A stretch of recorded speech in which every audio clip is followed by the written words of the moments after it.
Sarah Martin slid behind the counter of Blue Moon Diner 15 minutes before her shift began. The early morning rush had passed, and the restaurant hummed with the soft murmur of last night wind down. She wiped down the coffee bar and straightened a few menus, her mind wandering. An Army veteran walked in, a regular known to the staff, though they didn't know his name. He sat in the corner booth and looked weary, as if carrying the weight of many unseen battles. Sarah's shift felt different the moment she spotted him. A gentle stir went through her chest, not pity, but a desire to do something small that might mean the world.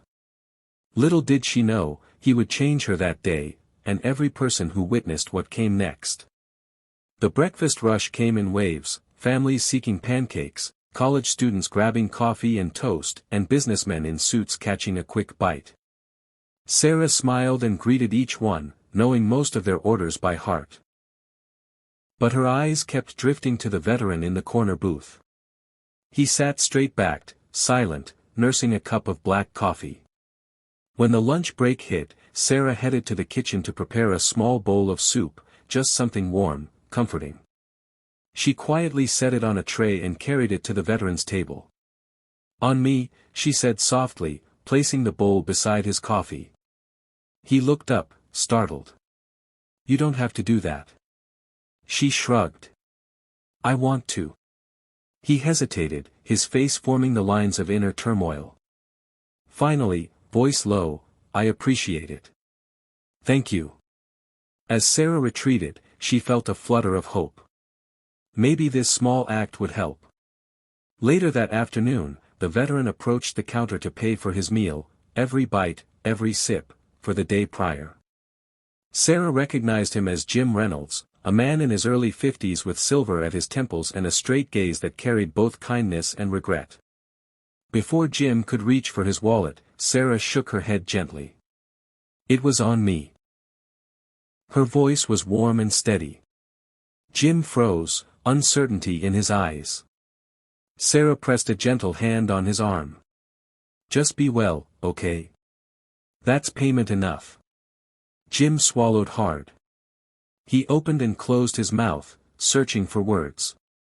Finally, he said quietly, "I can't let you do this for nothing." Sarah smiled. "It's not nothing. It's kindness." He walked away, and she returned to work, but his hesitation stirred something deep inside her. Why was he so resistant to a gesture of goodwill? By evening, word had spread among the staff about Sarah's kindness. Cole, the line cook, laughed softly. "You're gonna bankrupt us, Sarah, at this rate." She chuckled. "I just want to help." But then an idea struck, what if the kindness could ripple outward? What if they started a pay it forward board, where customers could prepay meals or coffees for people who needed it most? The team rallied behind the idea. Soon, a bright chalkboard appeared near the entrance, inscribed. "Pay it forward, leave a note, prepay a meal or drink, give someone a reason to smile today." The next day, patrons started participating. A mother covered a coffee for someone. A teenager left $5 for snacks. There were sticky notes affixed to the board: "You're loved, you matter, stay strong." Sarah watched each one, proud and quietly joyful. The diner began glowing with renewed purpose, something deeper than food on plates. 3 days later, Jim returned. The diner was bustling. He approached Sarah with a determined expression. "I want to pay forward, too." Her heart soared.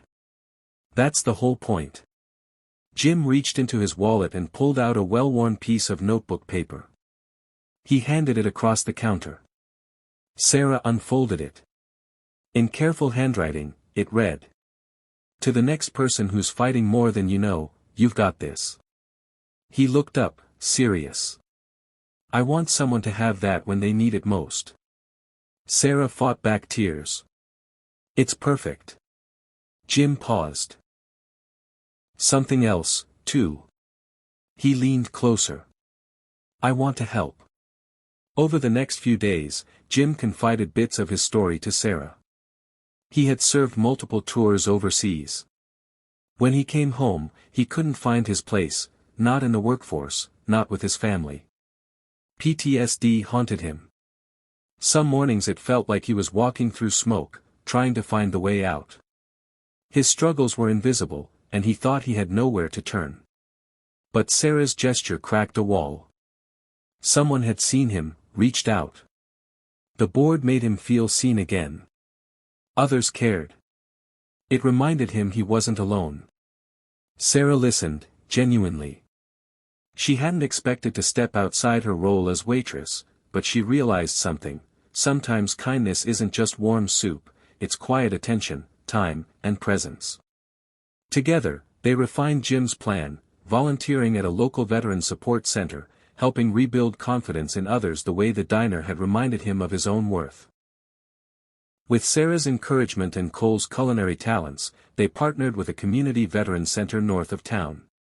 The diner coordinated a monthly dinner there, hot meals, warm conversation, and a safe place for vets to connect. Jim took the lead in conversation circles, facilitating discussions, sharing coping tools. The diner's Pay It Forward board became mobile, a small chalkboard traveled with volunteer care packages. Locals contributed toiletries, books, gift cards. Each gift carried a simple note. You're seen. You're valued. What began as a waitress's small act became a nexus for compassion. Business at the diner grew. People came not just for eggs and coffee, they came to belong. One crisp November evening, the diner held a special event, a night of gratitude. Strings of lights hung overhead. Locals gathered. Some had accepted help through the board, others had donated. Veterans sat alongside families and retirees. The air shimmered with warmth. Jim stood on a small riser in the corner. His voice was steady as he spoke.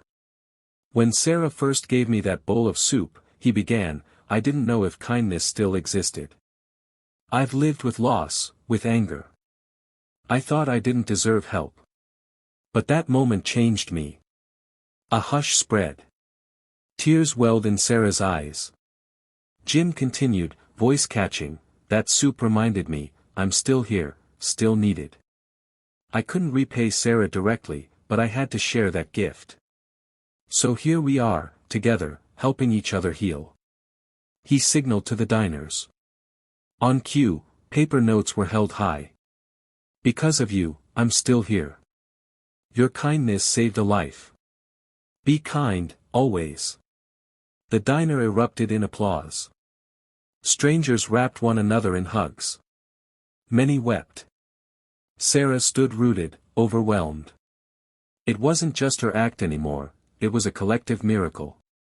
Months later, the Pay It Forward board had moved into other spaces, local coffee shops, libraries, even the bus station.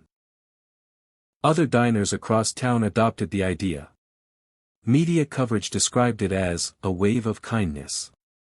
Local schools invited Jim and Sarah to speak on compassion. At Blue Moon, the diner's walls now displayed a framed photo, Jim handing Sarah that very bowl of soup. Beneath it, a simple caption, kindness begins with one bowl. Sarah reflected. What began as a quiet gesture became a force far larger than either of them imagined.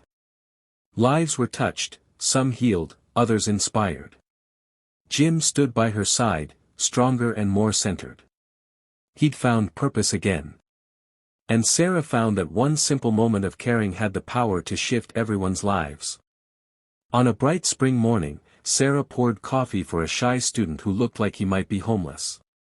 She said, on me, just because. The student's eyes brightened, he smiled. He scribbled a quick note before running out. Thank you. I believe in kindness again. Sarah pinned it to the Pay It Forward board. Around her, the diner buzzed with stories. Gratitude, recovery, second chances. And she whispered to herself. One bowl. One note. One act of kindness. That's all it takes to spark hope. In kitchens, diners, coffee shops across the country, that same message warms hearts, from a small act of generosity can grow a movement of compassion.